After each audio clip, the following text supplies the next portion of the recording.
start, but that's upstairs. So we're just going to have to go with it. Okay. Okay, I think we are now live. Is that correct, Brian? Okay. Okay.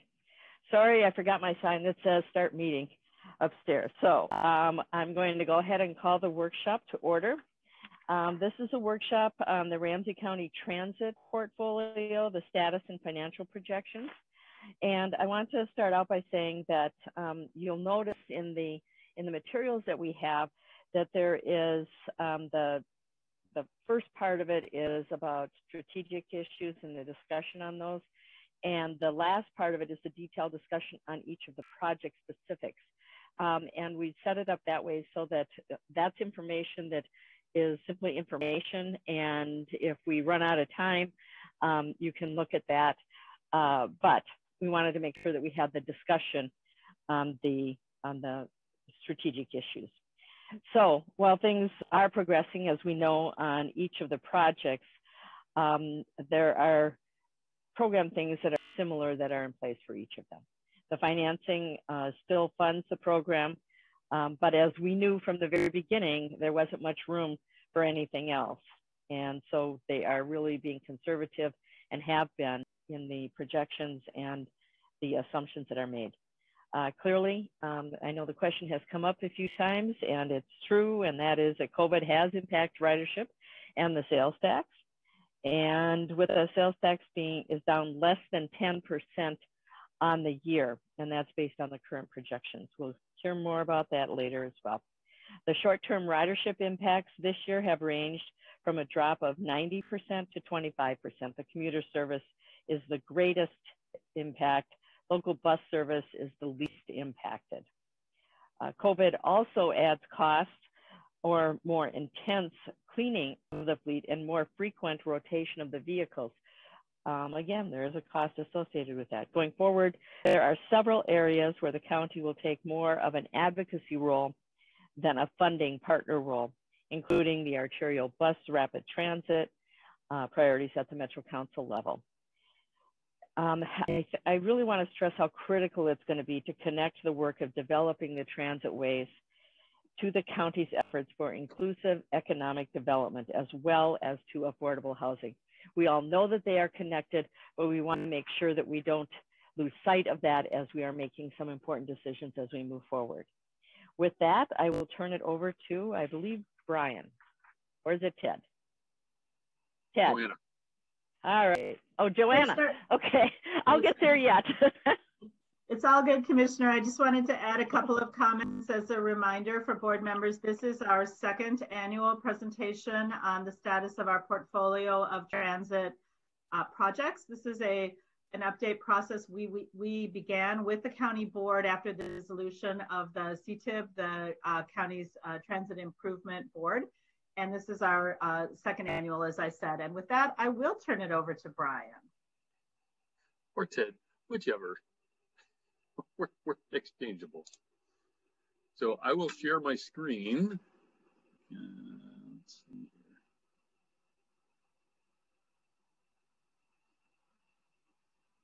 There we go. Everybody see that screen? Okay. Yes. Very good.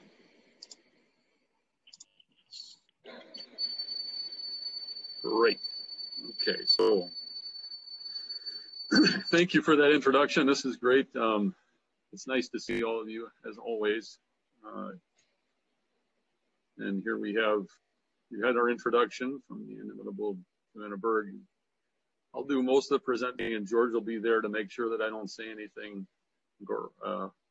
incorrectly when it comes to the critical finance issues, and he'll jump in on some key things, and then we'll move towards discussion.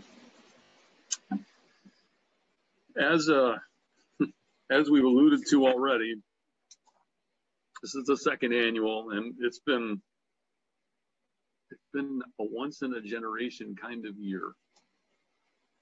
And yet, I think as Commissioner Reinhardt emphasized, a lot of the things that we spoke to last year in terms of updates relative to how we're managing the program and the key assumptions and risks and whether we can afford the program are still in largely the same place. And we'll speak to some of the refinements of that message. And we'll talk about a lot of the various critical items, as Commissioner Reinhardt also referenced, and make sure that we're going in the right direction relative to where the board is.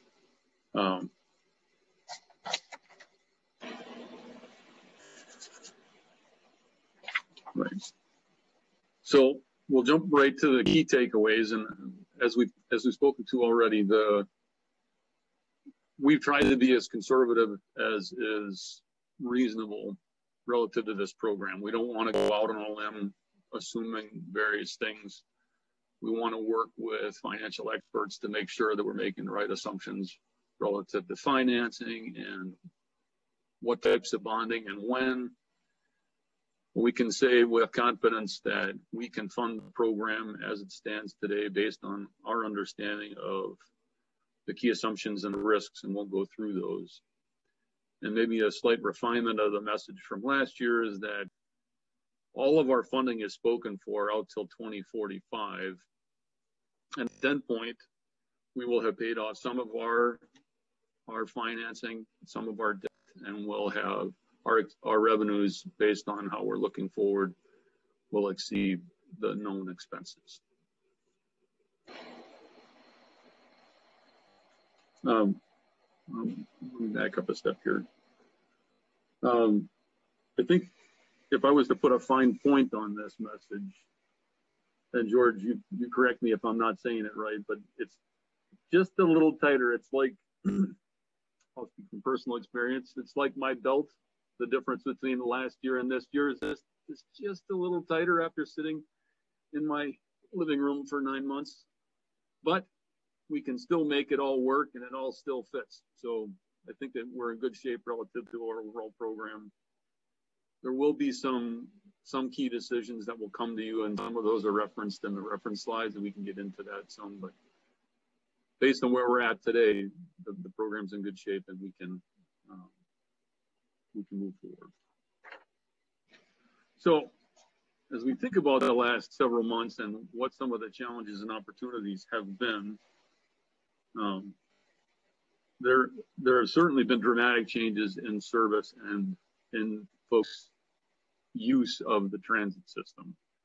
Some of that was imposed and some of that has been choice. And what you see as a system is that the transit system is down significantly. And the biggest changes in the system are for those folks who are choice riders who have the option to work from home. Those numbers are way down. If you're on a commuter route, they have seen dramatic drops in ridership. And so that has an effect on certainly the service that's been provided. I think Met Transit has really tried to adjust to that, but it also has an effect on fare box and what people have been contributing to the costs of the service.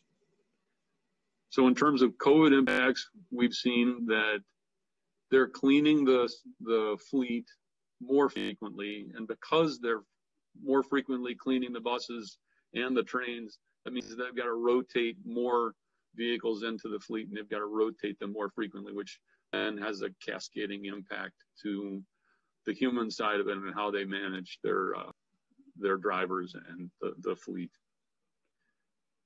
In the last year, there's been a discussion, and that was just emerging last year, which was this dialogue about safety and enforcement. There was a bill in this last session that was speaking to how do we do a better job of thinking about fares and how those are enforced, whether those are law enforcement and peace officers or whether they're more like an ambassador. And so we'll see that dialogue continue to come forward in this session. I think we'll also see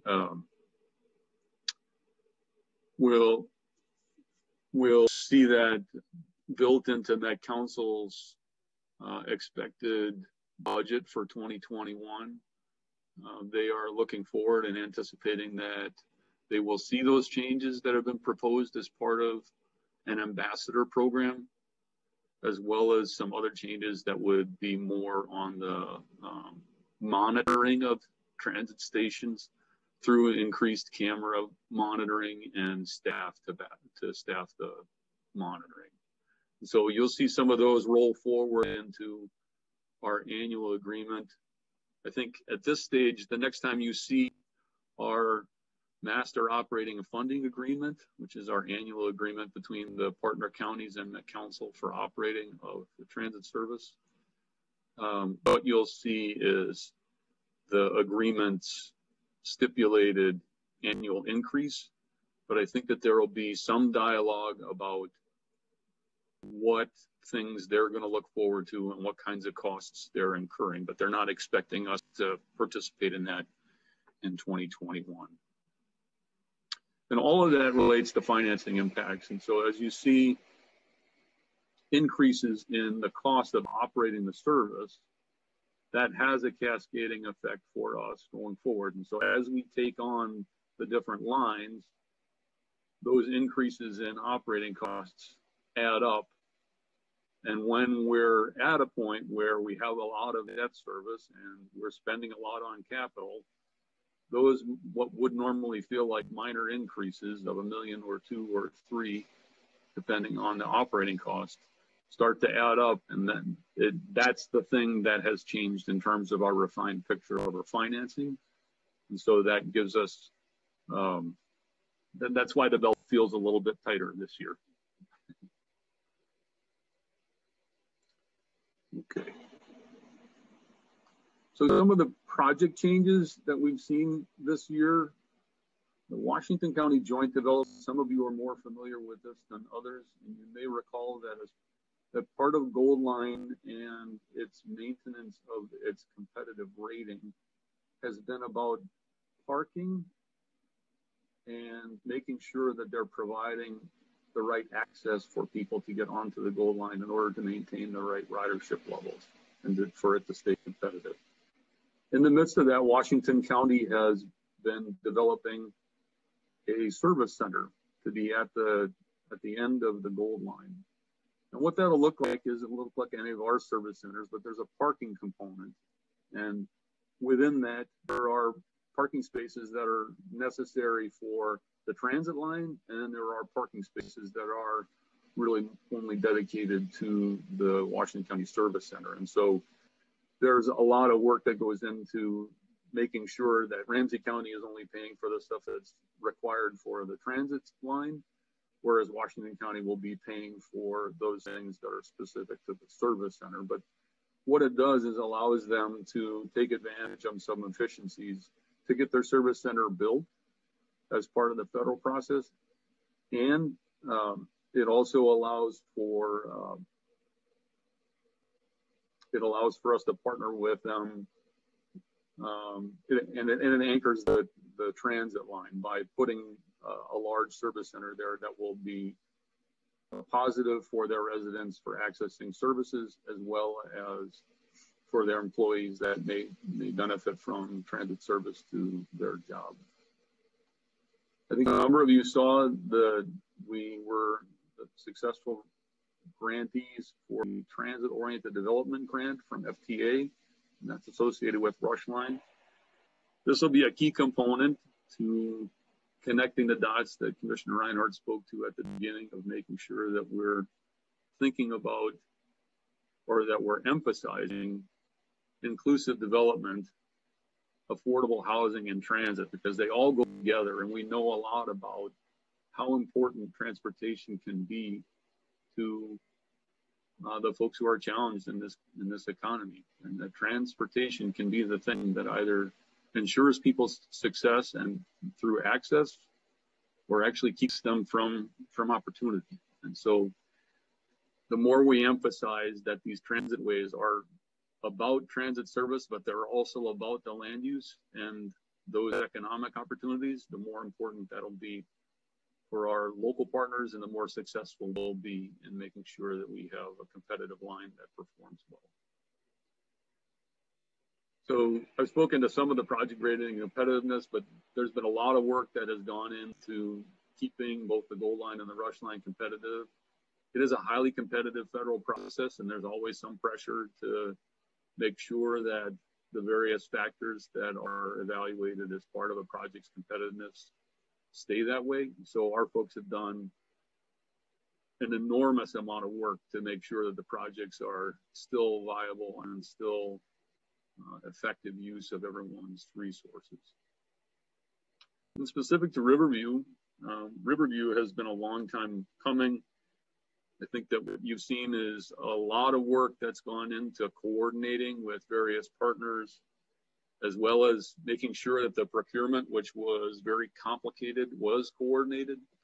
And so I think our folks have done a lot of work with the cities, with Hennepin County, and in particular with the tribal community. And our folks have done a lot of work to build that relationship so that as we start working on some of those crucial issues that relate to tribal concerns, that we have a relationship with them and that we can have an effective dialogue and we can work through whatever issues present themselves. Of course, as we work on projects, we refine and both higher risk, but sometimes we add elements to projects to make sure that we're doing the right things. And sometimes that comes with increased costs. Overall, I think the projects have been managed very well, and our costs have not increased very much at all over the last year. And so you can see at the end in our reference slides that we've stayed relatively close to the costs that we had last year. So in terms of major project assumptions, these are largely the same.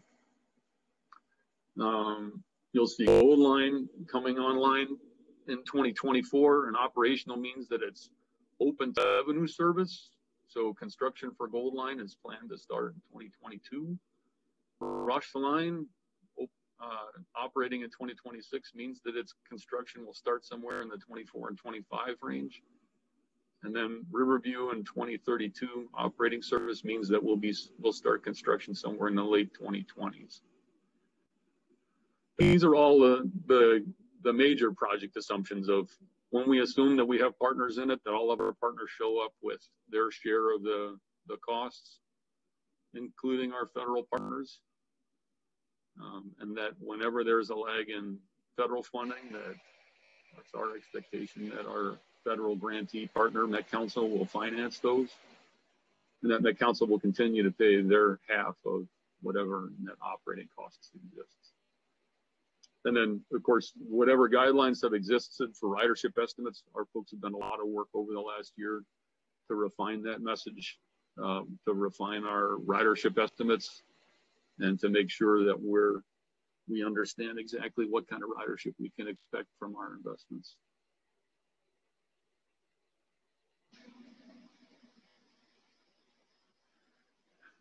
The project risks, these are the same risks we listed last year, and they're largely the same as well. The one thing I'll call out is revenue stability, and we referenced that sales taxes are down a little bit, maybe not as dramatically as we might have expected. You know, it's around 10%, and George can correct me, it's probably plus or minus 1% or 2% there. But I think that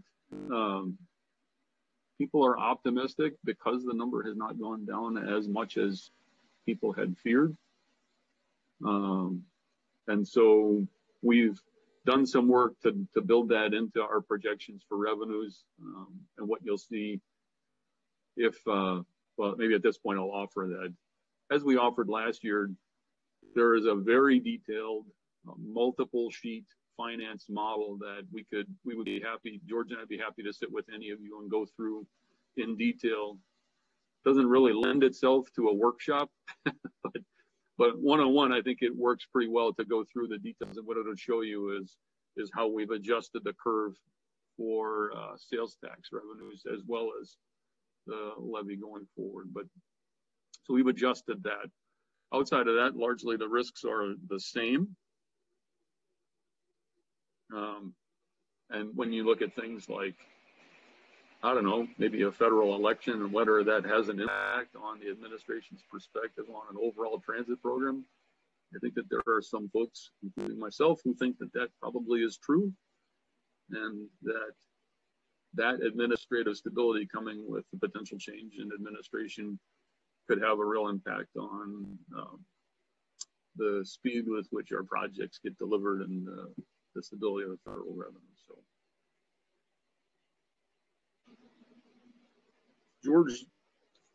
George is here to talk about the financial implications.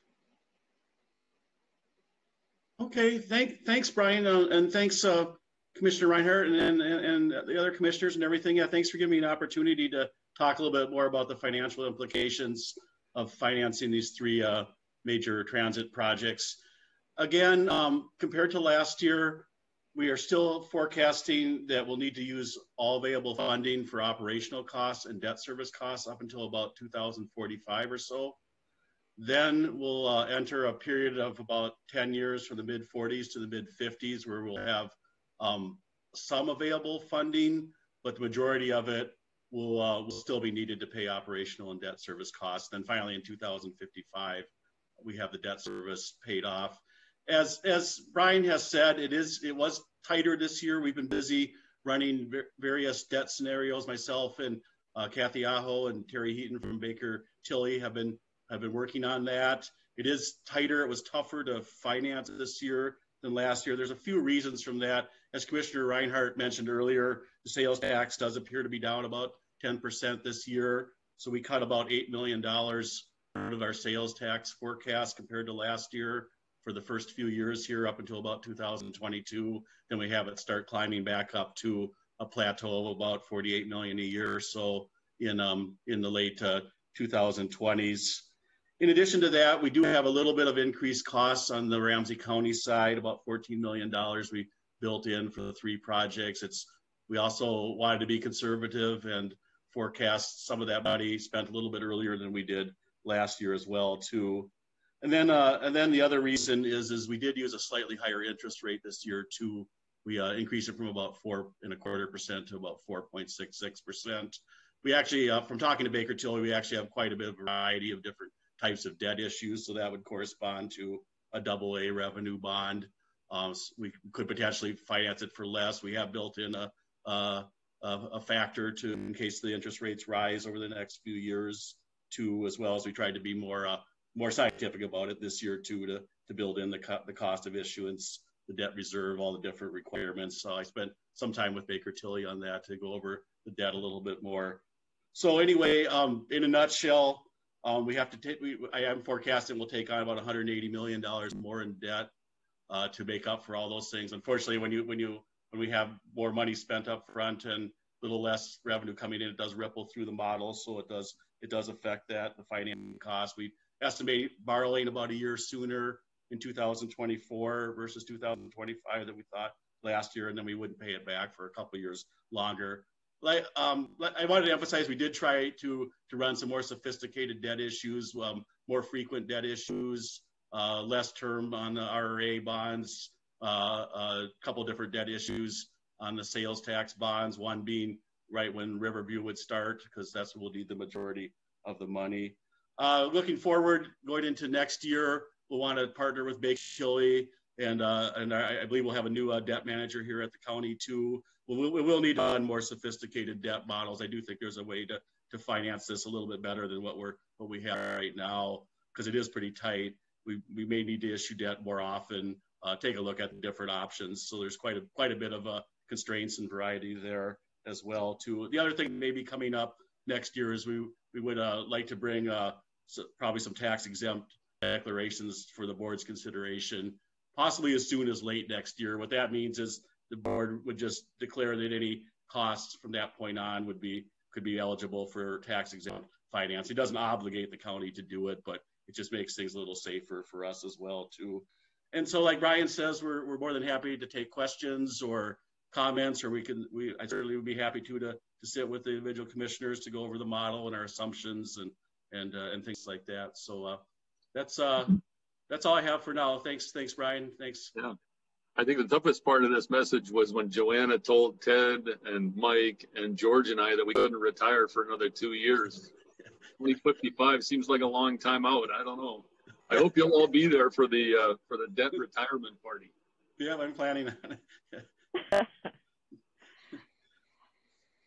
So, okay, then go ahead. I'm sorry, did you? I just assume that we are moving now into the Ramsey County strategic roles. So Yes. Is that you, Brian? Yes. Yeah, so there's a lot of things going on. Just one moment before I move on. I'm trying to keep track of the hands raised. It's I've got quite a few people on this list. Commissioner McGuire has her hand raised. Yeah. Thank you, Madam Chair. And I could wait. I didn't know if they were. I could wait until after they do their strategic role, because mine's sort of a general question. So why don't I, unless it's not on. Okay. Yeah, I'll wait till they're done. Maybe they'll comment on some of the things I was going to ask about, but I would like you to call on me because I do have something I want to comment on. All right. Thank you. Thanks. Go ahead, Brian. Thank you, Commissioner. So there are a lot of things happening in the transit and other mode and economic development scheme around the region. And so I wanted to speak to the core of our transit work program, and then how do we think about all of these other things that are happening. And so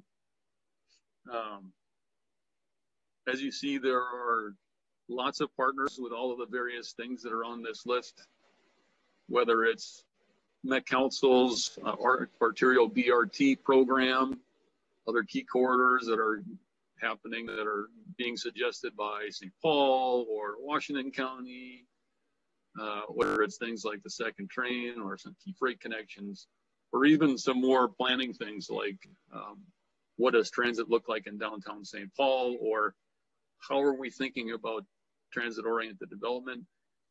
I think that the key here is, as we see that there isn't enough funding for us to be a funding partner in these are the places where we end up being, in some cases, an advocate, in some cases, a convener, and in some cases, both.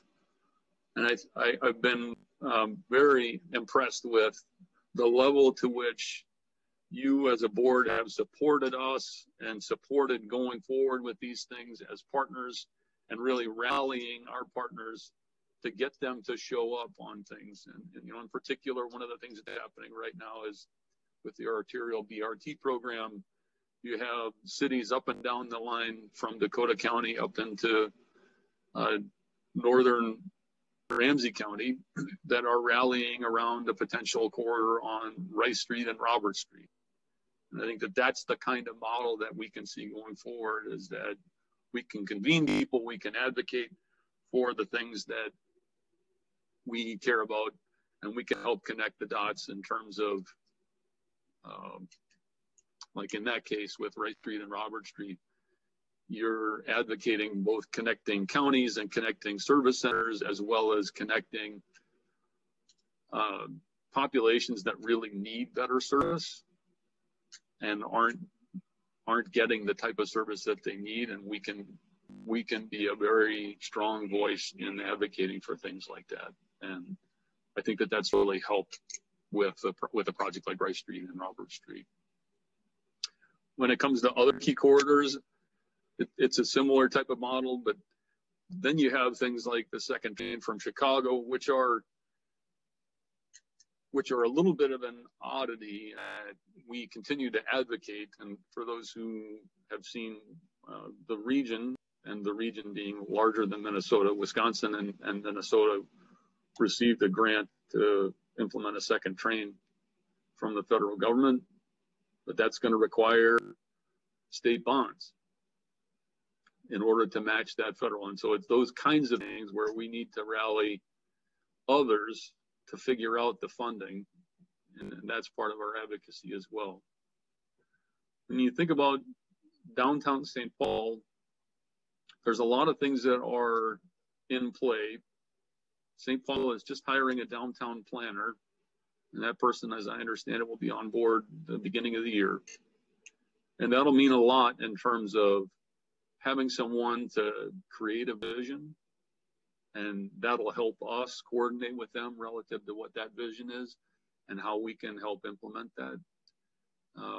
There are also, I think it's likely that within the TAB process, there's a project that will renovate downtown stations along 5th and 6th Street, and that will support both things like Rush Line and Gold Line, but it'll also support things like B Line, which just got bond funding in this last session. So those are critical components to our success in providing transit service and have it working effectively in a downtown environment.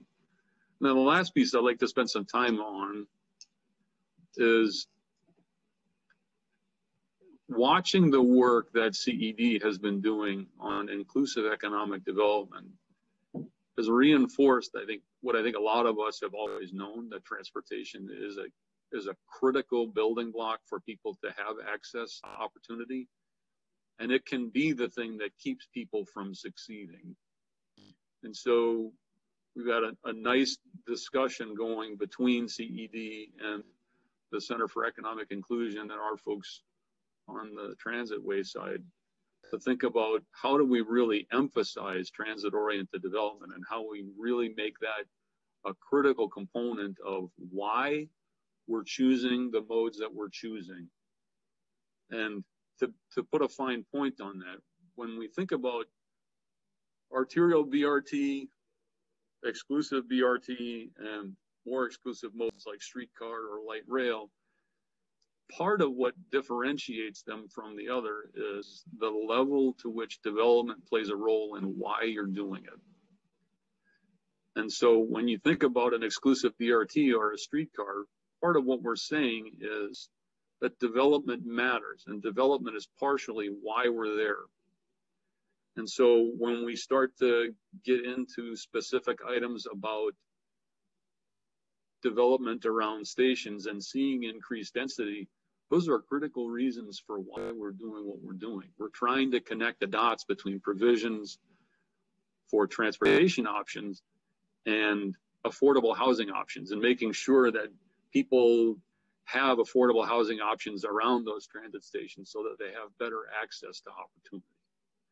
And so that'll be a key message for us going into the depths of the individual projects, and it'll be a key emphasis area for all of our partners as we look at development around the transit stations.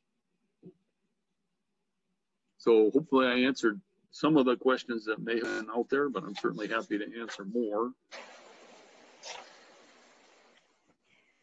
Thank you, Brian and George and Joanna, as we're moving forward with this. I think that one thing that I want to stress here or bring up here as we move into discussion, let me get this figured out here, is the progress that we have made. We used to talk about a regional transportation system, but we really didn't have a base to build upon. We do now. And so I want to celebrate the progress and see how this is rolling out as we're trying to connect those dots. I know that we have all heard at times when people will say, well, nobody's riding the bus to White Bear Lake or to wherever it happens to be. That's because it's not a commuter bus and not everybody has a job that goes just from, you know, point A to point B at exact times during the day. And so the commuter part of this is what's incredibly important, and you can see that throughout what has been laid out here, and we'll get more detail on the individual projects. But that's really what it's about, and the employers, I can tell you, want to have access to skilled employees. So as we move forward here, I will first call on Commissioner McGuire and then Commissioner Matas-Castillo. Thank you, Madam Chair. And thank you, Brian, for that, and George, for this overview of our options. I, as all of you know, serve on TAB, and so we're having a lot of these discussions right now. And I also serve on the Met Council, the Blue Ribbon Committee to look at the Met Council and their governance structure with regards to transit and transportation. And so these questions are really front and center right now with both of those groups on, where are our priorities in transit and economic development and and how should we, what decisions should we be making? So we're in the middle of a solicitation review, or how we're going to decide where what range our dollars go in. So whether we want more bike and ped, or whether we want more highways, whether we want more transit. And so we're in the process, a tab of deciding, what those ranges are going to be. And so that's going on. We also, as Brian said, we're in the process of deciding. We get to pick one arterial BRT project, and we're very hopeful that it will be the Rice and Robert Street, but there's other projects that are going to be in competition with that. So there's got to be a strategy on how we work with partners on that. And then of course the Blue Ribbon Committee, which is talking about how the Met Council is governing and how transportation and transit decisions are being made at the Met Council. So Brian, I'm going to ask you if you, those things are really major. Those are all three major decisions that I'm going to be looking at making in the next few months.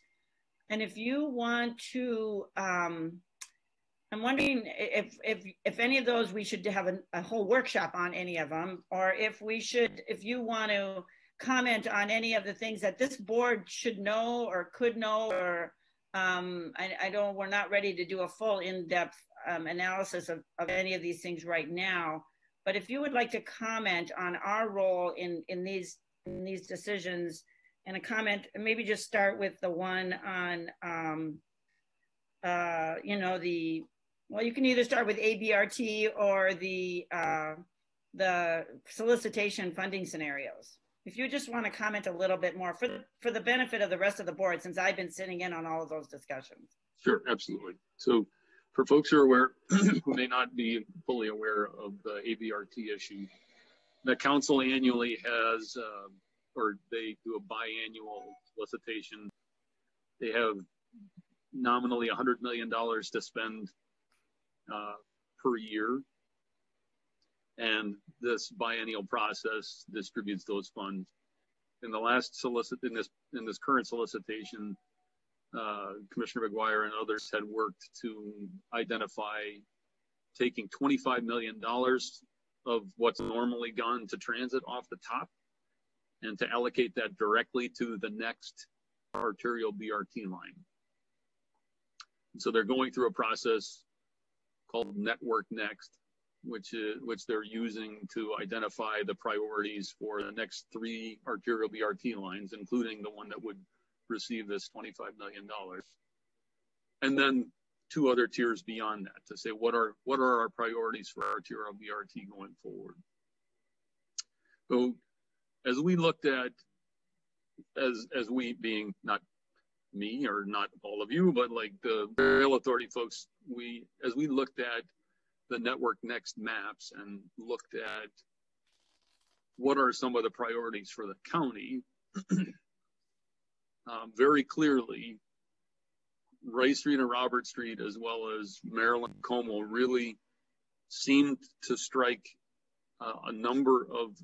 seemed to hit on a number of the priorities that the county would have relative to people who don't have good access today, and people who are transit dependent, and people who are lower income. And so trying to provide that access to opportunity, those 2 corridors would rise to the top of our list in terms of Ramsey County's priorities. And I think that they speak to some of the principles that have been built into that Network Next process. And so I think that there's a better than average possibility that those corridors will see some success going forward. So there's that.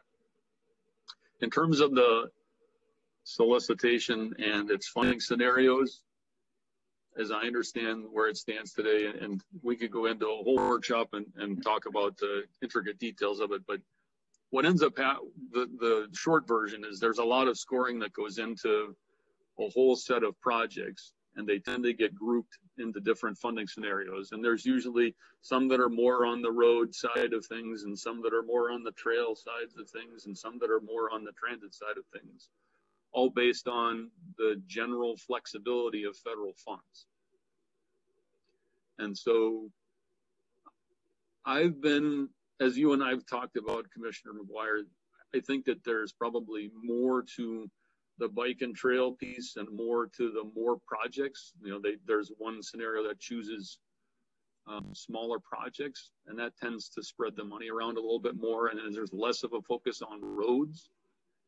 I'll say that as a region, there are still a lot of advocates for expanding county highways or state highways for that matter. A fair number of the projects in this go around are about building interchanges with regional solicitation funds. And the challenge there will be whether MnDOT has the funds to pay their share too. So I'd advocate for either the bike and trail end or on the more project end of things if I were advising on a particular scenario. And Brian, I'm just going to interject here that the schedule for this, we just narrowed it down to about three or four of the funding scenarios, which did include I'm trying to remember, it includes more projects and bike and ped. So our two got to there's four, and I think highway or roadways did come up there too. So people are, I mean, I'm surprised in the metro area, people are still wanting to build those roads. I mean, I guess we shouldn't be surprised. So we'll be voting on that, maybe not next time, but those are we've narrowed it down so that we'll be voting in a couple months. By December, I think, is when we have to vote on the parameters of the funding for when we do a solicitation. Here's the amount of money that we're going to be putting into each of these categories. So that's what we're deciding on that, and that'll be in December. So if any of you want to weigh in on that, I support what Brian said, and I think that's good for Ramsey County is the scenarios that we've identified. So we'll see how that goes. So then, thank you for that, Brian. And now, if you just want to comment a bit on this blue ribbon, I'll just tell you that on Monday, this coming Monday, now we're going to get to weigh in, and Brian, you and I will have a conversation, and any of you feel very strongly, I get to give 2 minutes on what I think where I think the East Metro, I'm not appointed by the Ramsey County Board, I'm appointed, by the Met Council, by the governor to represent East Metro. I think, that's what I'm doing. Of course, I'm gonna talk about what's good for all of us. I get to talk about where I see, what we could agree on, what we would like to see the Met Council do for transit and transportation, and where I might see a governance, because as we've looked at transit, we've decided, or it appears as though you can hardly do that without looking at our governance structure, and who makes the transit and transportation decisions is by looking at the governance. So that's my take on it. So I'm going to get to weigh in on how I see that whole scenario and how we should proceed in decision making. We have to have it. They want us to come up with recommendations by December. So we're just all setting out our initial thoughts, I think, is how I'm going to look at it. And Brian, you and I are going to get to talk about this, but if anyone else wants to weigh in, certainly appreciate your opinions. But Brian, maybe you want to give a few more comments on where you, and I always appreciate you, Brian, because you are talking to a lot of your colleagues throughout the metro area. So you get a perspective that way. Yeah, thank you, Commissioner members. The 2 minutes. That's awfully short. It's kind of like, can you explain world peace in 2 minutes, Commissioner? It's start, right? I know. It's just like, okay, where are people at? Like, I'll probably say it's too big to do in 2 minutes. Yeah. So the short version is, I think that there's kind of two components to that Blue Ribbon Commission, and the one is about representation, and the other is about process. I think the representation piece is about to what degree do elected officials have a voice in the Met Council process, and then how is that representation broken down? Is it proportional by population, and or is there some variation of that? And my guess is that that commission is probably likely to identify some increase in the elected voice. And I don't know about the efficacy of that, but that is what it is. I think that there are some process issues. I mean, take how these transit projects are delivered as an example, that it is a Byzantine process to explain how we develop transitway projects in this region. And the hijinks that we go through to try to finesse how money gets spent and who does what at what time and what kinds of agreements are required so that when we get to X point, we hand it off to the other team and they don't change things. And I mean, it is a complex process that's riddled with mistrust. And I think that that's part of the challenge from a transitway side of things. That, and Met Council is an enormous organization that has all kinds of responsibilities. And so I think you're fortunate in that it's largely been focused on just transportation, but I think that there are some process issues that could really benefit from a little bit of a dusting off of the operations manual and thinking about a different way of doing it. But Thank you for that. I just appreciate it. I just wanted the rest of the board to sort of know what I've been lucky enough to be a part of a lot of these conversations that really impact our transit and transportation, and just to let you know that these decisions are, coming up and being made. And so appreciate any of your input that you'd like to give to me on that. So thank you, Madam Chair, for indulging me and letting me go through all those things that are going on in the committees that I serve on for this board. And thank you, Commissioner McGuire and Brian. The issue of governance has been one that has been considered for a long time, probably since the time that council was formed, which, by the way, for most of its beginning time anyhow, was simply a planning agency. And I worked there when they made the transition between a planning agency that had less than 200 employees to the organization that it is now, that included water and includes the transit, because transit was not originally part of this as far as an implementation agency. So it went to thousands of employees after that. So there's a lot of discussion, a lot of history here, and I think the timing is right to really make that transition, because as I said earlier, we now have a metro transit network that really needs to be looked at as a whole and as individual. I have also then Commissioner Matas Castillo has a comment, I believe. Commissioner, you're on mute if you're trying to talk.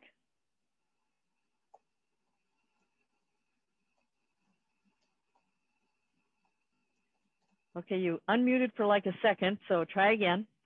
All right. There you go. My system changed, apparently. I have to hold the keyboard down. Thanks, Brian, for a very thorough presentation, and thanks for including the second train to Chicago in the presentation, because I know it doesn't fall under exactly our jurisdiction, but we've been such a key player, and many of my peers on the board have been working on this much longer than I have. But the difference is that the money, the federal match, is now on the table, and it hasn't ever been. So we've got $38 million sitting on the table, and Minnesota needs to come up with the $10 million match so that we can get that in. And it has a huge impact on our overall kind of connectivity outside of our region, right? But it connects into our depot and other transit systems. And so I guess I'm wondering is, strategically, like, how do we get the Met Council engaged to support that, even though it's not their project, and it's not, because it does connect, and it connects, right? So essentially we can connect all the way to Minneapolis by just, switching a track, right? And so to think about, how do we get the Met Council, how do we get other regional players to kind of step up and put pressure for that last little bit of money? And then how do we then also connect our, overall design plan, thinking about what does that do for us in Ramsey County with folks who might live in the suburbs, be able to use a transit way to get to the depot, to go to Chicago on business, or even southern Minnesota for the weekend and see the fall colors or do a wine tour, right? So how do we do that and get more people involved? Do I get more than 2 minutes? No. Just remembers that. It's a great question. I think that, and certainly watching how the bond discussion played out just in the last couple of months, it's pretty clear we need some other partners. And it feels like there's a bit of a competition between Northern Lights and the second train to Chicago. And so to me, part of it is about making sure that we kind of walk before we run, and that, you need to do this one in order to connect to the other one. And then it's about making clear what the region's priorities are for passenger rail. And is the priority to connect the Twin Cities to Duluth, or is the priority to connect the Twin Cities to the mega region to our east and provide a lot greater opportunity? And so, I mean, I know what my answer is. I'm not sure who some of our partners would be. And I think that getting Met Council to weigh in would be helpful. I'm not sure exactly where they would stand on it. They may not want to weigh in, but part of it too is, I think, weighing in with MnDOT to getting them to be clear about, are we going to prioritize one over the other? And would the fact that we've got a federal check in our hand that just needs match affect that priority? Trista, you're on mute. I don't know. Something happened to my system. If I could just follow up, Madam Chair, is there a way, because I almost feel like, as a kind of a new player to this train, is that it was this project that a group of people wanted, but they never expected to happen. And now that we got the federal funding, the guy who's sitting in the basement at MnDOT suddenly is like, wow, I have this thing. How do we get him to the top so that people are paying attention? And how do we do that as a board, as not a passive? Because it is a huge economic generator for us to have this second train. Plus, Ramsey County has funded a lot of it. We've got staff that are working really hard. Kevin does a fantastic job working on it. So how do we do that? I think that MnDOT has always struggled with what their role in passenger rail is. And I think that it probably surprised a bunch of people in the region, not our folks, because we've been working hard to get that money, but I think that it surprised some folks that some federal money showed up for this. So it feels like there's a conversation that could be had with MnDOT at a high level to express our views on what the priorities should be. I'm not sure Met Council is necessarily persuasive in that discussion. But I think that, the more voices we have going there, probably the better it does. And I think that's part of the issue, is that you got kind of competing priorities, but I think that there is something there. And I guess I'll say part of the narrative earlier on, we were talking about commuter service is really the one that's hurting. And there isn't a ton of research out there that says how long it takes, because of course, the last pandemic we had of any scale was about 100 years ago. And so there's not great research there, but the transit service was very different at that time as well. But I think that the indications we do have from some of the lesser pandemics that are in the modern era do show that transit service, even commuter service, does come back.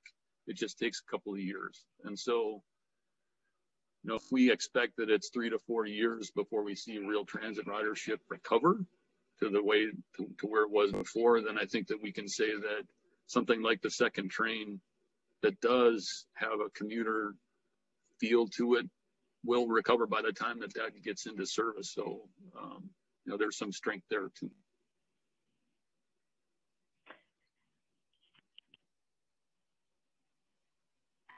Okay, thank you. I think that that's very well said. you know, but honestly, really what it comes down to is this is an opportunity where we have federal funds. To me, this is a no-brainer. You have the funds, let's do it. Probably too simplistic of a view, but that's what it comes down to. Commissioner McDonough.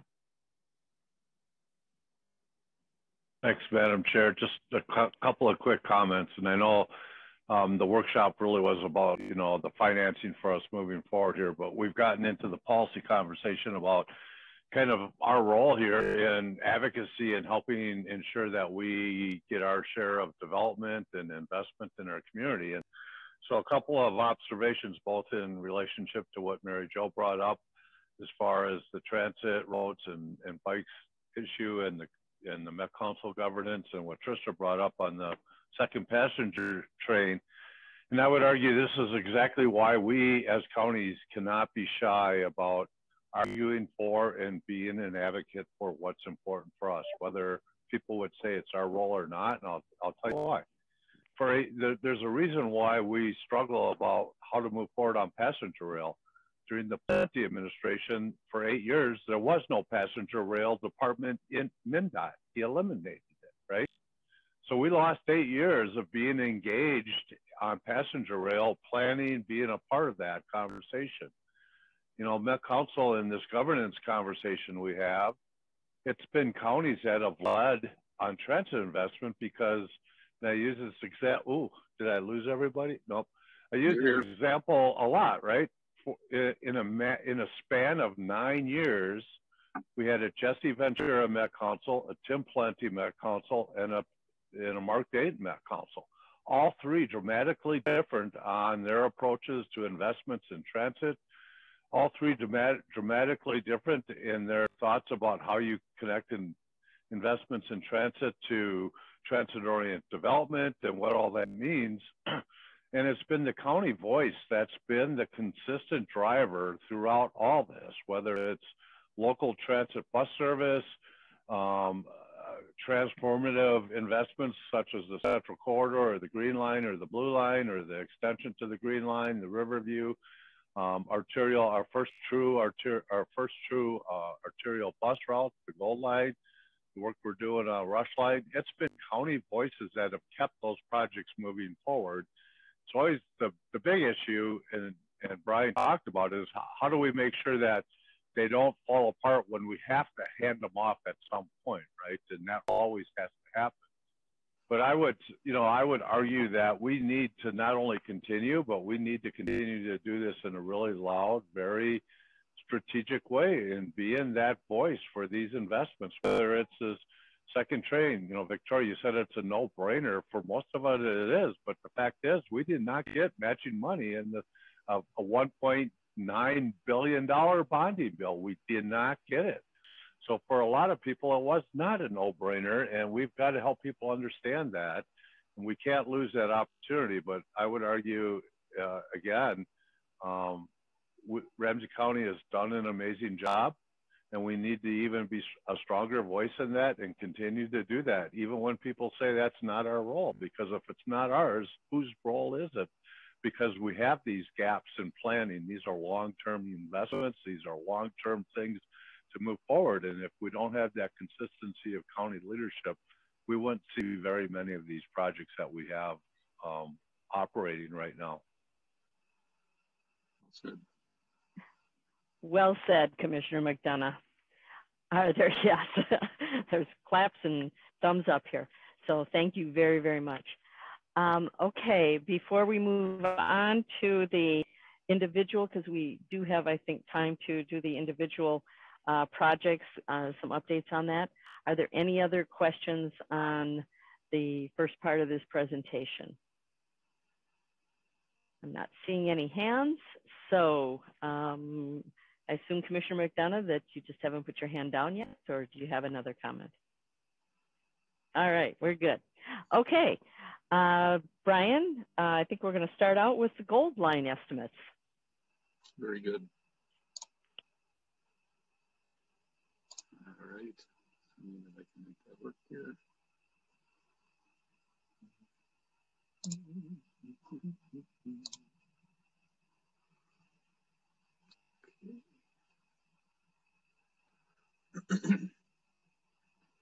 So again, these are meant to be reference slides, but I'll speak to a couple of items on each one.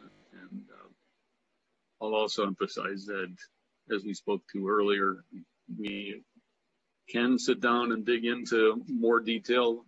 As with any transportation project, there's always another level of detail that we could go into. It's about the openness of the audience. So goal line, what you see is a slight change in the project budget. And one of the things that we've done since last year is to integrate a project cost range. And depending on where you are on a project, there are going to be various options for the project, and thus a range of costs that are associated with the options. And with all of these projects that are in the federal process, there is a very specific point in time cost that is an official cost.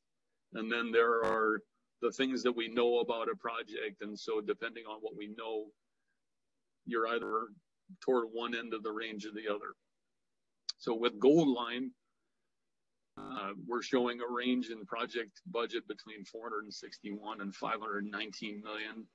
And there are the main components of that range are about whether the Washington County Service Center is part of the project or not.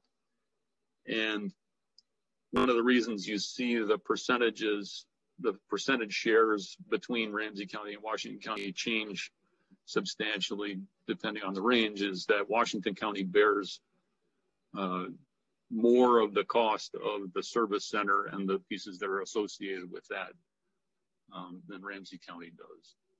But you see, we've maintained the federal government's share that we were expecting for the project. And again, we're expecting this to be in revenue service in 2024. The Ramsey County operating cost listed there does not include some of the things that Met Council has talked about in terms of potential cost increases associated with cleaning or increases associated with, call it fare enforcement or monitoring of the stations. And so those are yet to come. But these are what we know today for Gold Line. Does anybody have any questions about Gold Line? Commissioner Matas-Castillo. I always get, my ears always perk up when we talk about fare enforcement and monitoring of stations, because I feel like we spend so much money to try to obtain a $1 or $2 fee, and especially on our low-income passengers that it's $1 per fee, that at some point, wouldn't it be more economical just to make transit accessible and available at no cost? You know, there are systems that have gone that way. I don't know that there's been a real robust discussion here in the Twin Cities about that.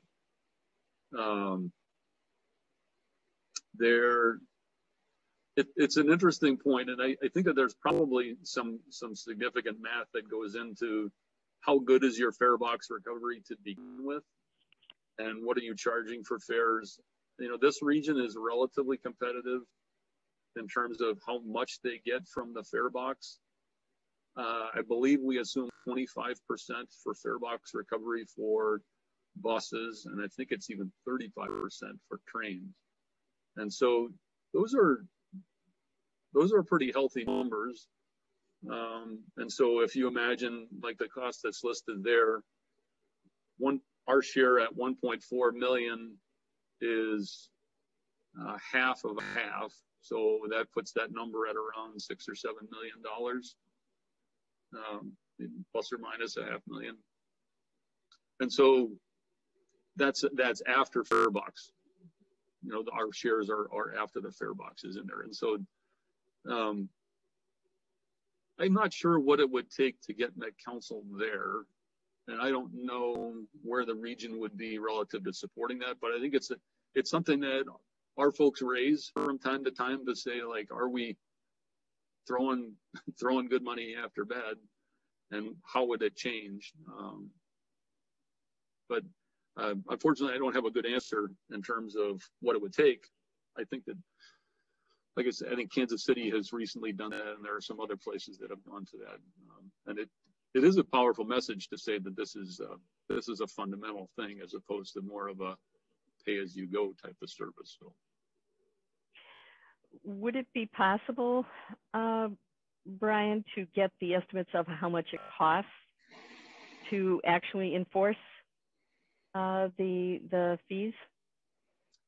I mean, because 25%, I don't know that that is a net. Maybe it is. So 25% meaning fare box recovery, Commissioner? Correct. And how much does it cost for us to enforce that fare box? Yeah, it's a gross, not a net, I think. And right. So I think that one of the things that would be in that mix too, and why I say the math is kind of complicated, is that I imagine that enforcement doesn't disappear.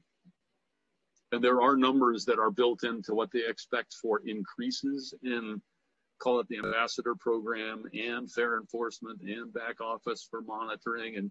And so it's a question of what would you get rid of, or what would you not spend money on in that paradigm? I don't have numbers for that, but I understand that Met Council actually may be looking at this kind of thing and trying to think through whether that makes sense for them or not. Because I think you're right. I mean, the number for increasing with the ambassador program and some of the monitoring that went along with it is a pretty substantial increase in terms of Met Council's operating for specific lines. And so it's the kind of thing that's consequential enough that they're going to have to look at whether that makes sense. And they're going to have to prove to people that it does, including us. Well, and I think it's interesting also. I remember, when we were looking at some of these transit options and having even legislators saying things like, well, roads are free and transit costs money and we have to recover at the fare box and it should pay for itself.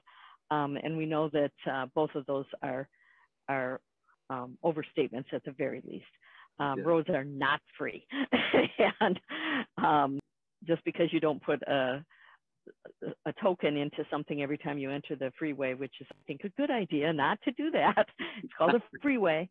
Anyway, but I do think that, there's obviously value in looking at all the different options and how we move forward. So thank you, Commissioner Matas-Castillo, for bringing that up. Are there any other questions in general or about Gold Line estimates before we move on to Rush Line? I am not seeing any. Oh, so go ahead with Rush Line.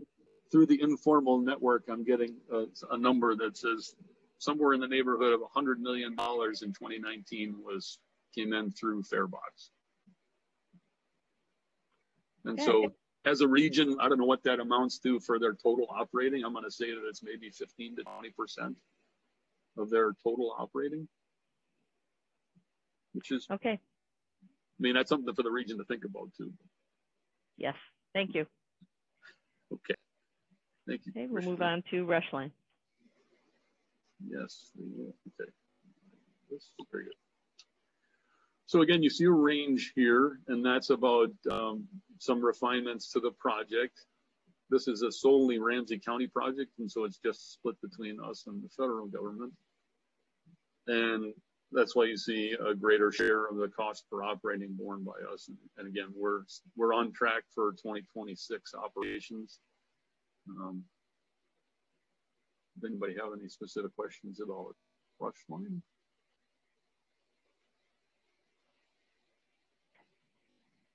Actually, I do, as far as when this will be, the project will be complete in 2026, but on these different projects, actually Gold Line has already gone to the Met Council. But when is that transition expected to take place on the next two projects? Yeah, the next two projects as well. So based on what we know today, Rush Line will transition to Met Council probably within the next year to 18 months. Okay. And just to put a fine point on that, if I could, the point at which that transition happens is a little bit of a gray area. it used to be a lot clearer when the federal environmental process was different. And now, based on where we're at relative to some of those pieces, it looks a little different in terms of when we hand things over to Metro Council. Well, I am looking forward to when it can be the purple line, as promised by the Met Council. So, but that transition is a very important one as we are moving forward, and a lot of folks don't realize that there is that transition that takes place. Absolutely. Any other questions on Rush Line? Not seeing any. Okay, we'll move on then to Riverview estimates. Very good, thank you, Commissioner. So this one doesn't have a range because where we're at in the project, there aren't a variety of options for the project today. This is just beginning that process that'll start to develop some of those variations for the project and options, which would result in some different costs for the various options. You see here that Ramsey County has the preponderance of the project and the preponderance of the new transit way versus Hennepin County, which is a shorter part of the line and is mostly built. And then, of course, our federal partner will be substantial. We're showing that this will be under revenue service in 2032, which would mean that construction is probably 3 years, maybe 4 beforehand. This is going to be a substantial project, and as with any rail-based construction, it's going to be, it'll take some time. And again, our share of operating reflects a more expensive operating, it being a rail-based service. But okay, Commissioner Ortega, I'm wondering if you maybe want to comment on this, because I think that the River's Edge project that we are trying to get bonding for, and obviously the Riverview corridor, there is synergy there that is incredibly important as we move forward, and what it means to the region and specifically to Ramsey County and downtown St. Paul. Would you like to make any comments about that and the connection between those? Well, well, thank you, Madam Chair. But both projects, as you stated, are significant, and we've been, as a board, been working on Riverview for a very long time. It's the last leg of the triangle. We always felt it was critically important that we have our own connection to the airport, into the Mall of America for employment purposes for our folks. So that makes it very critical in terms of those connections. That's why it's always had the support of, since I first proposed the Riverview corridor, I was working on Hiawatha with Hennepin County. I was the vice chair pre-CTIP when we built Hiawatha, and I was very adamant about the Riverview corridor, and it's been supported by all the major corporations in downtown St. Paul since 1996, 97. And then, of course, now we have River's Edge, and that the board's been working on along with that for maybe 15, 16 years. And if you think about what we're, you know, when we look at the residential buildings, the office building and so forth, we surely don't want to keep building more parking spaces. So the transit lines become very critical for both residents and an employment-based buildings like an office building to move the people around. So they're both sort of interconnected, and they're both moving forward and have broad support both at the business level and at a community level.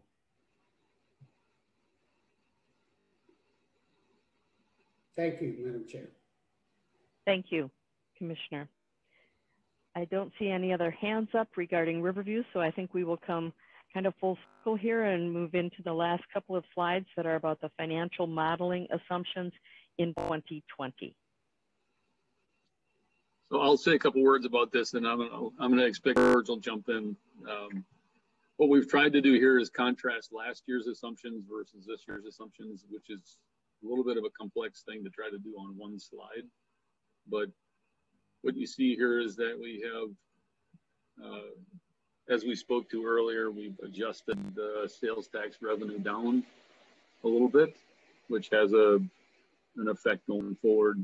And then we have kept the levy largely where it was, and there's a bit more refined picture in terms of the bonding assumptions. A little bit sharper pencil on the bonding. George, do you have anything to add to that?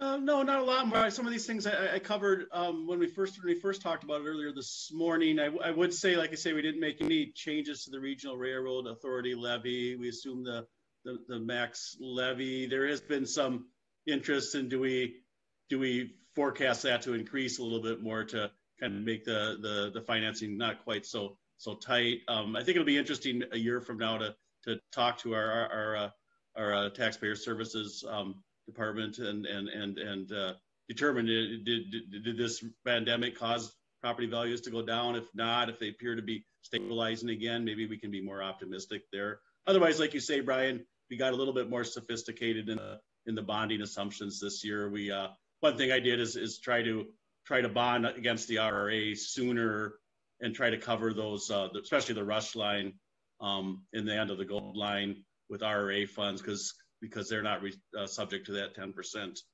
cap. So and then try to save the sales tax for Riverview, which is subject to that cap. So that's been kind of our strategy this year. Okay, we have a question from Commissioner McDonough or a comment, and then Commissioner Ortega.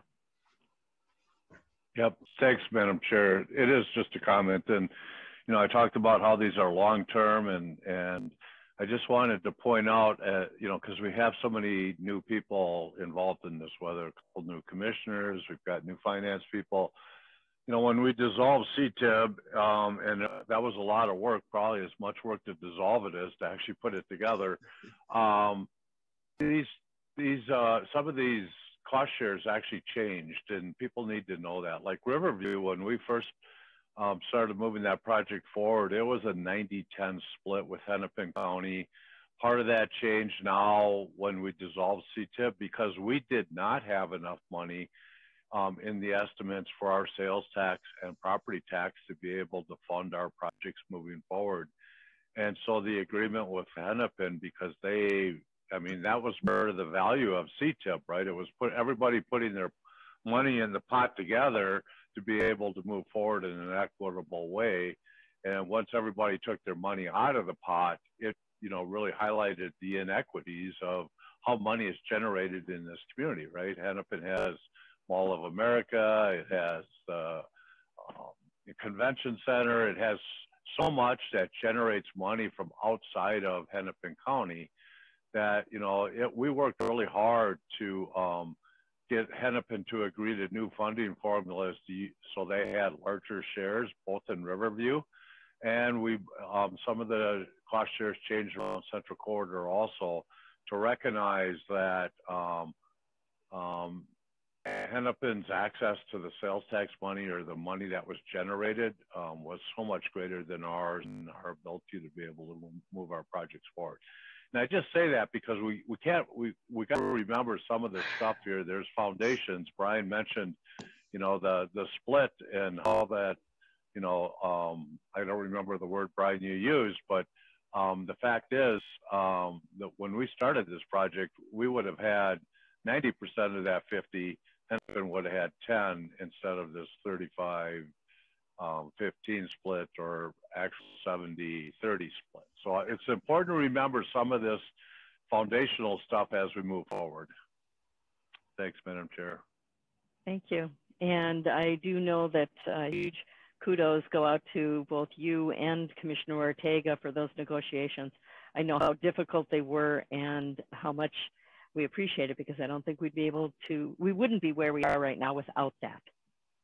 Madam Chair, if I could just say one more thing again, because just so many people are around the table and things take a long time. There's another piece here that does not get talked about a lot. And Brian, and part of our financing really highlights the issue around the operational side of this. But when we were working together as a region, probably certainly in a much more coordinated way on a large transit, road and bridge funding at the state level, part of that was increased sales tax across the metropolitan area, but a part of that was that Met Council or Met Transit would take over all the operations of all rubber-wheeled vehicle lines, and counties would only participate in steel wheel, basically light rail. So that meant these arterial BRTs that we have to right now look at 50% operating, Gold Line and Rush, would have been covered with that increased revenue, right?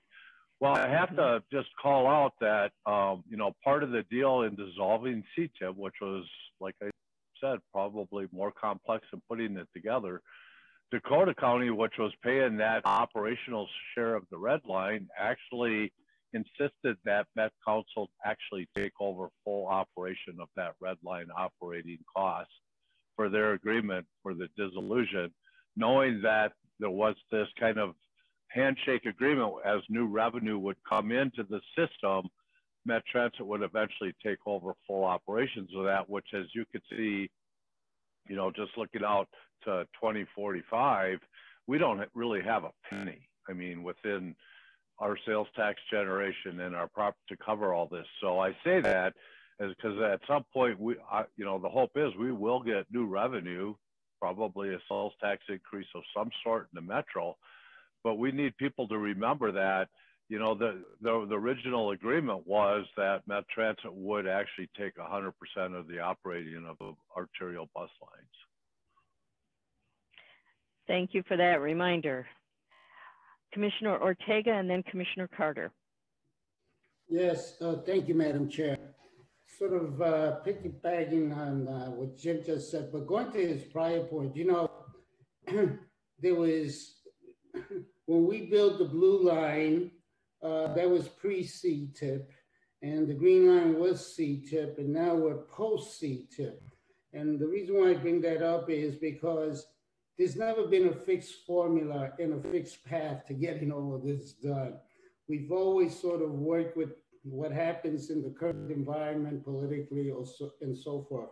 So right now, what we're discussing is our sales tax money, our local money. But to Jim's earlier point, we got to continue to be very strong advocates. And I don't mean passively, I mean actively, really pushing at a federal level, because those rules have changed and they will continue to change. And depending on who's in Washington, depends on how we get things done and where money comes from and how much money. So it's not it's another evolutionary type of process here that we can never say, here's the formula and this formula lasts forever. We're just going to have to keep advocating and fighting for our transit needs as we move forward, and not be discouraged, because when we first built the blue line, there was, we weren't talking about any sales tax, and we didn't know what the federal government was going to do. And Governor Carson was actively against transit. And we moved forward against those odds. So I just bring that up because no matter how the picture looks, we just got to keep fighting for it. Thank you, Madam Chair. Thank you. Commissioner Carter. So again, thank you for the information regarding financing models and what we anticipate we can do, although tight, over coming years. It does seem as though we need to keep our eyes open as projects move forward, as costs may potentially change in coming years, to ensure that we have the resources and the space that we need, also to think comprehensively about the other development needs and how they all tie together. I also wanted to and I was a little late. I thought I had my hand raised, but I had unmuted instead. Ask a question as we look back to, as we look back to Riverview. Let me turn that off. Ask a question about the partnership. We were talking about the fact that we did Blue Line when we were before CTIB. We did our Green Line with CTIB, and now we're outside of CTIB and moving forward with the partnerships that we need to secure, in particular, Riverview.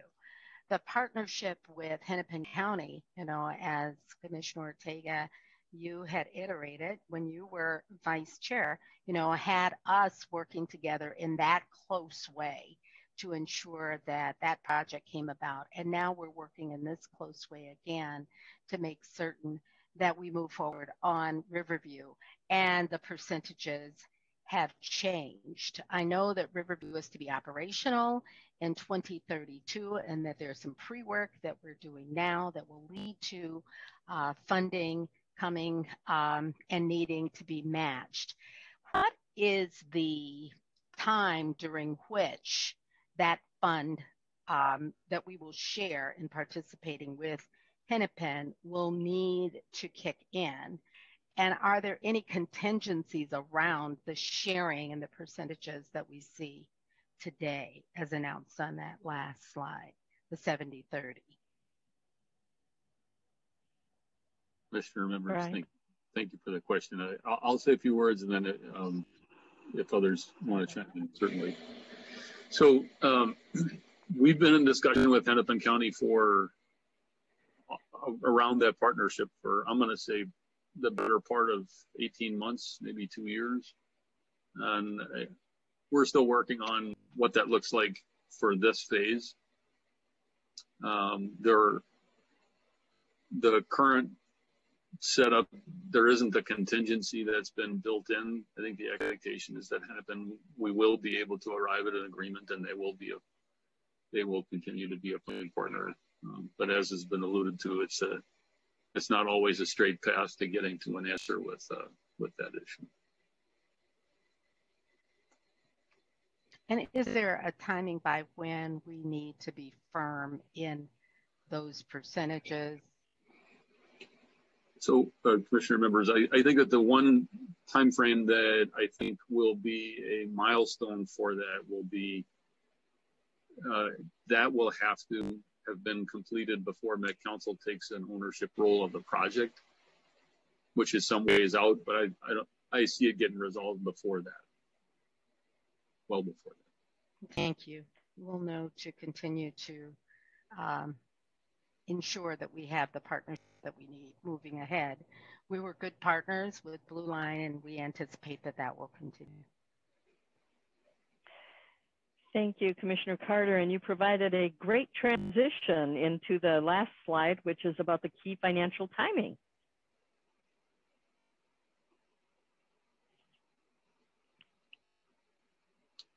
George, do you want to speak to this one? Yeah, sure. I'm more than happy to. Yeah, here we just wanted to kind of, as reference, put forward a few things out there that we'll want to bring to the board over the next few years here. One of them, the first one is, I believe I mentioned this earlier. We do think it would probably be a good idea to bring forward some tax exempt declarations, possibly starting as soon as next year. Again, that enables us to finance any spending after that point with tax exempt debts. It doesn't obligate us to, but it enables us to. By 2022, county staff, our debt advisors will, like I say, need to run much more sophisticated scenarios than we have now, especially if things get a little tighter even more. It was difficult to keep it solvent this time around, and so we're kind of on the edge there a little bit. Although I do think if we run things through a more of a computer model, things like that, a more sophisticated model, we can get a better debt situation as well too. Other things coming up that we'll want to bring to the board, bring recommendations to the board for are certainly our desired credit rating on the debt issues. I've got a number of different interest rates. Obviously, the cheapest is the AAA general obligation bonds. Right now, the rates are actually pretty compressed right now. It's actually at a historical low right now. We'll have to kind of decide, are we concerned at that point of the rates, going up quite a bit? Do we try to lock in? Those will be all kind of things that we consider. There is quite a bit of rules around the tax exempt debt in the sense that it can't go back more than 3 years and things like that. So we would need, multiple debt issues. General obligation, again, makes a little bit more, our credit rating a little bit more exposed than if we pledge specific revenue, although the revenue bonds may have more requirements, more covenants, things like that. We will want another thing that's coming up too in the next couple of years too is we'll need to get a credit rating for our RRA entity. So we'll work on that as well too. And then, like I said, we have to kind of get our crystal ball out too. Do we lock in on interest rates? Do we let them float right now? Right now, I did build some buffers in the rate that we're using. I put about a little over 1%. I added about 100 basis points or so, 120 basis points to the current rates, just in case things go up again, to be conservative. So those are all things that we'll have to consider as the next couple of years go by. And like I said before, we are recommending that we bond a year sooner, which is 2024. In fact, I'm saying right at the beginning of 2024. So it actually would mean a lot of the work would have to happen in 2023 as far as underwriting the bonds. Any other questions, comments? I'd be happy to take them at this time. Okay, well, let's see here. Commissioner Carter, did you have a question or comment? Oh, I just hadn't taken my hand down, sorry. Oh, okay. All right, well, this has been, I think, a very, very informative workshop, one that we had a lot of questions about moving forward, and it's just been really, I think, very great information that's been provided, both in the portfolio and the status and kind of the next steps as well. So are there any other questions or comments by commissioners? Commissioner Matas-Castillo. Thank you, Madam Chair. I also just wanted to say thanks to Commissioner McDonough and Ortega for the history lesson too, because it's really important for us to get all those details, and I really appreciate it. So I just wanted to add my thanks to that too. Okay. All right. Any other comments? All right. Well, thank you again. This has been very informative. I see no further questions. Oh. I just see that Brian Isaacson has his hand up, and I don't know if you're seeing it. Are you going to maybe let him talk? I am not seeing it, so okay. I don't know why. No. I don't have an electronic hand up. I just was waving like. I just wanted to and you're way in the corner right now, so I couldn't see you. Okay, Brian, go ahead. So I just wanted to I want to say thank you for all of that. I wanted to go back to one other item though, and I think that Commissioner McDonough and Commissioner Ortega both raised it, which was that there's that long-standing agreement about what Met Council will pay for. And I referenced it earlier in the presentation about how we have an annual master operating funding agreement, and that'll come to you in the near term. That's going to run out in 2022. And so agreements being what they are, we should be thinking about, there's a strategic position here that relates to the rubber tire discussion that was raised. And that as we look at our program and we think about Met Council going forward with ABRT and some of the things that are on our plate, as that operating funding agreement comes up and we start talking about the terms of that agreement, I know that there are partners that are on either side of that discussion. I think Hennepin is maybe not on the same side of the rubber tire discussion as maybe Dakota County will be when they enter into that agreement for the orange line. And so there's a place for us with our regional partners to start thinking about what are some of the things that we want Met Council to take ownership of in that operating discussion versus what are the things that we're willing to keep. And so that's just something that'll probably bubble up in the next year to 2 years. But I wanted to put it out there for your thoughts as we go forward. Thank you. Well, one thing that I know that this board is very good about is being bold. We are not shy when it comes to our positions and trying to have our voices be heard. And so I think that we will continue to boldly move forward and making sure that we get what we need for this region and for Ramsey County. So now I don't see any further hands waving or raised here. So I will go ahead and adjourn the workshop, and best wishes to everybody on this election day. Thank you. Thanks so much for the day, folks. Have a great day. Thank Thanks, you. everyone. Thanks. Well done. Yep. Blessings all. Good job. Thanks.